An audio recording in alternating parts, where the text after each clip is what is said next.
12th का math है, chapter 6 में एक टॉपिक आया है स्ट्रिक्टली इंक्रीजिंग और डिक्रीजिंग फंक्शन। आज हम आपको पढ़ाएंगे, बहुत इंपॉर्टेंट है जेई की दृष्टि से, और यूजीसी आप जो देते हो वो बहुत सारे कंपटीशन में क्वेश्चन आते हैं, और इतना सिंपल वे से बताया जाएगा कि आप फिर कभी देखोगे भी नहीं कि इतना सिंपल कैसे ये हो सकता है। पैनिक होने की कोई बात ही नहीं है।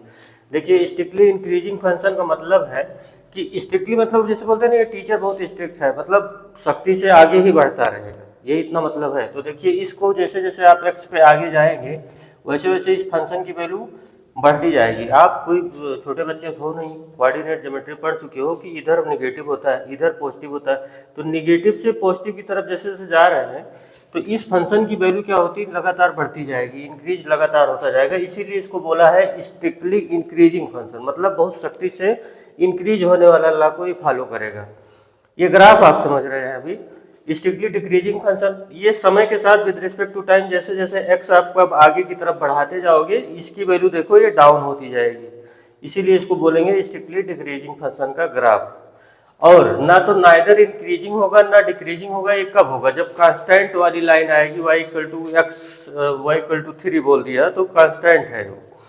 कांस्टेंट का डिफरेंशिएशन जब करोगे तो 0 आता है, समझ पा रहे हैं। तो अगर ऐसी लाइन आ गई तब बोलते हैं कि ना तो इंक्रीजिंग है और ना ही डिक्रीजिंग है, ठीक है। तो एक थ्योरम है, अब इसी पे एक थ्योरम बनेगी कि फंक्शन जो है अपना कंटिन्यूअस है क्लोज इंटरवल में, ए टू बी क्लोज इंटरवल है और वहां पे वो कंटिन्यूअस है, तो डिफरेंशिएबल होगा open interval A to B. ध्यान दीजिएगा, जब स्ट्रिक्टली इंक्रीजिंग और डिक्रीजिंग की बात आएगी, कान खोल के सुन लीजिए, तब ये ओपन इंटरवल रहेगा, ध्यान रखिएगा।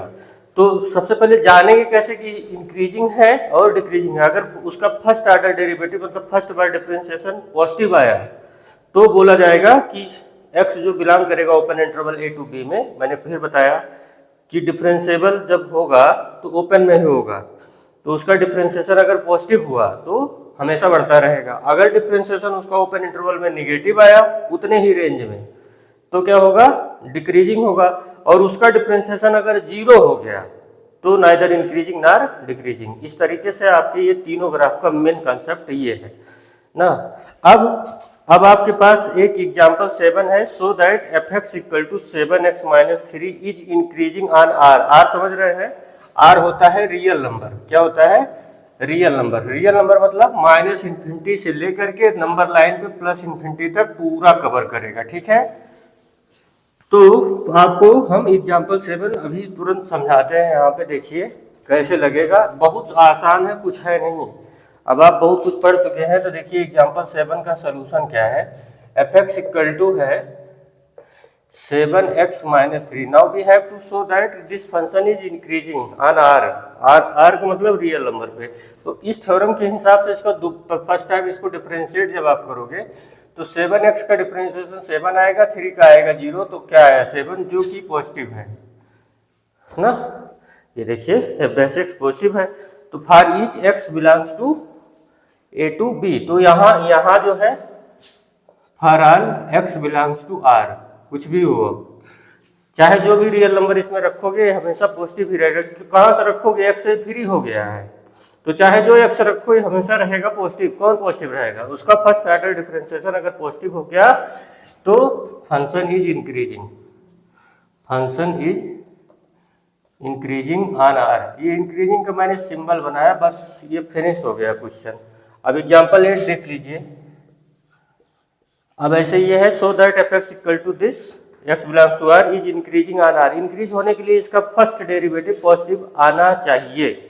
तो यहाँ पे देखो fx इक्वल टू क्या है, fx इक्वल टू है x cube minus 3x square plus 4x। तो इसको जब हम डिफ्रेंशिएट करेंगे with respect to x, f(x) इसका डिफ्रेंशिएशन क्या आएगा 3x स्क्वायर, इसका क्या आएगा 3 2 6x, इसका क्या आएगा 4 ना। इसको यूं लिख सकते हैं, देखिए यहाँ 3 कॉमन है, यहाँ भी एक 3 बनाना पड़ेगा, 3x स्क्वायर माइनस 6x। अच्छा 4 को यूं लिख दो 3 प्लस 1। ऐसा मैं इसलिए कर रहा हूँ यहाँ तक 3 के फैक्टर हो जाएंगे तब, क्योंकि मुझे पॉजिटिव लाना है, ये तो पॉजिटिव ही रहेगा। तो यहाँ से 3 कॉमन ले लीजिए, आराम से समझने की भी कोशिश कीजिए, कई क्वेश्चन ट्रिकी होते हैं। तो x square minus 2x, 3 common हो गया प्लस 1, ये +1, ये बढ़िया है। आप देखिए a square plus b square minus 2ab, बहुत पढ़ लिए हो, ये x माइनस 1 का होल स्क्वायर है। तो 3 टाइम्स x माइनस 1 का क्या हो गया, होल स्क्वायर +1। अब देखिए 1 तो पॉजिटिव ही होता है और स्क्वायर कभी निगेटिव नहीं होता, A B greater than or equal to 0 होगा। स्क्वायर कभी नहीं निगेटिव होता, तो इसलिए ये ओवरऑल क्या हो जाएगा, ओवरऑल क्या रहेगा, पॉजिटिव। भाई देखिए 1 भी पॉजिटिव, ये भी पॉजिटिव, तो overall positive. So f dash x is greater than 0, so f x is increasing for all x belongs to real number। Done. अब लास्ट एक एग्जांपल है, एग्जांपल नंबर 9। तो example number 9 F X equal to cos X है। इसको दिखाना है 3 part में, एक है इंक्रीजिंग दिखाइए, एक है डिक्रीजिंग दिखाइए, और एक दिखाना है ना तो इंक्रीजिंग है और ना ही डिक्रीजिंग है।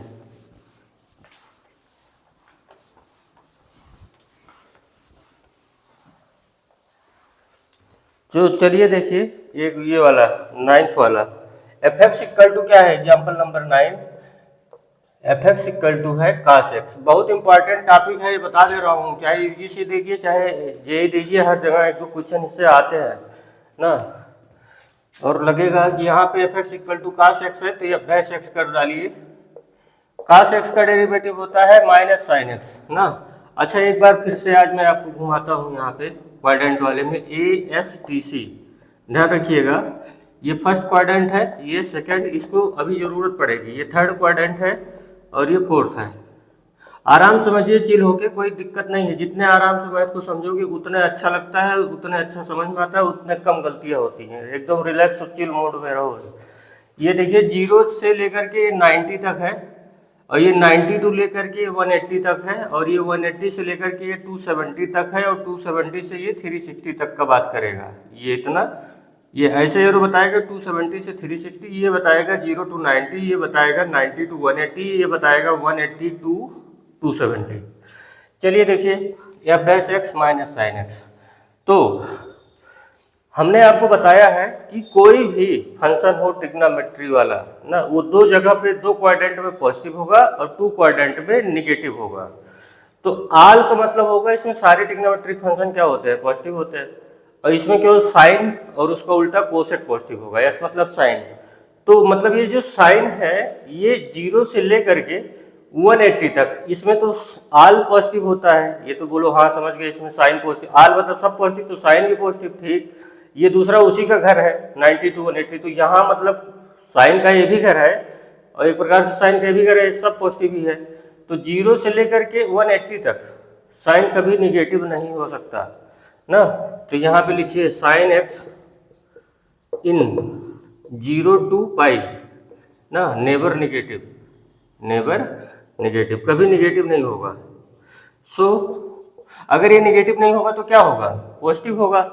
आपको पता है ए टू यहाँ 0 से 90 तक 0 to पाई नेवर निगेटिव, या आर ऐसे कर लीजिए, sine x always positive, sine x is always positive in 0 to pi, in 0 to पाई यहाँ तक। तो एफ डैश एक्स क्या आएगा, सो यहाँ पे सो लिखिए एफ डैश एक्स निगेटिव हो जाएगा ना। अगर एफ डैश एक्स निगेटिव है तो फंक्शन क्या हो जाएगा, डिक्रीजिंग हो जाएगा। यहाँ पे ये क्लियर हो गया होगा। मतलब 0 to पाई में, ये देखिए 0 to पाई में एफ डैश एक्स क्या आया, निगेटिव, तो फंक्शन क्या हो गया, डिक्रीजिंग। बहुत सही।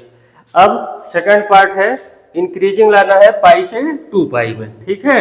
अब मैं चलूंगा पाई से 2 पाई के लिए, ठीक, यहाँ तक आपको समझ गए होंगे। अब पाई से 2 पाई का देखिए, अब अपने को फंक्शन को दिखाना है कि इंक्रीजिंग है पाई से 2 पाई में। तो अब डैश एक्स देखो क्या है, माइनस साइन एक्स, तो इन 0 से 2 पाई, इन 0 to, अरे ये पाई से 2 पाई मतलब पाई टू 2 पाई।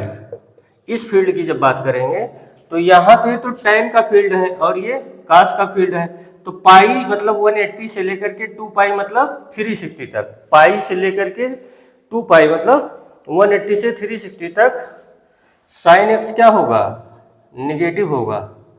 क्योंकि यहाँ भी साइन की वैल्यू इतनी फील्ड में निगेटिव आएगी, यहाँ भी, तो ओवरऑल ये निगेटिव होगा। और एक निगेटिव पहले से लगा है यहाँ पे देखो, और पाई से 2 पाई में साइन एक्स पक्का निगेटिव होगा, और ऊपर से एक निगेटिव पहले से लगा है, तो एफ डैश एक्स क्या हो जाएगा, पॉजिटिव हो जाएगा।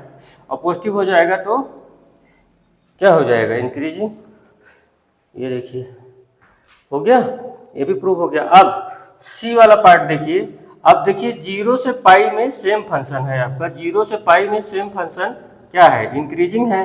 और पाई से 2 पाई में सेम फंक्शन एफ एक्स क्या है, डिक्रीजिंग है। तो ओवरऑल जब करेंगे तो ये प्लस है और ये माइनस कट जाएगा, तो 0 से 2 पाई की जब बात करेंगे तो नाइदर इंक्रीजिंग और नार डिक्रीजिंग हो गया। समझ गए होगे, क्योंकि सेम ही फंक्शन है। ऐसे ही यहाँ तक इंक्रीजिंग गया, उसके बाद ये डिक्रीजिंग गया, तो ओवरऑल ये कैंसिल हो जाता है। ये कॉन्सेप्ट है, अच्छा जरूर लगा होगा आपको, और हमें पूरा विश्वास है आपको अच्छे से समझ में आया होगा। इसके आगे आपको कल बताएंगे, इससे सिंपल कुछ हो नहीं सकता ना।